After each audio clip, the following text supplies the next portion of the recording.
আচ্ছা বলো কি বানাবো, সর্ষে ইলিশ নাকি ইলিশের ঝোল, আর শেষ পাতে এই রসগোল্লা, ব্যাপারটা জমে পুরো ক্ষীর, তাই না?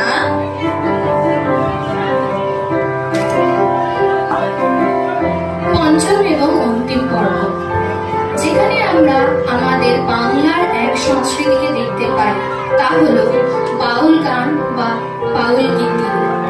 বাউল গীতি হলো এক ধরনের বাংলা লোকসঙ্গীত যা বাউল সম্প্রদায়ের দ্বারা পরিবেশিত হয়। এই বাউল গীতি পঞ্চদশ শতকে বাংলা সাহিত্যে প্রথম আবির্ভূত হয় এবং কুষ্টিয়ার লালন শাহের গানের মাধ্যমে বাউল মতবাদ বিশেষভাবে পরিচিতি লাভ করে। মানবাত্মার আধ্যাত্মিক মুক্তি অর্জনের জন্য নিবেদিত।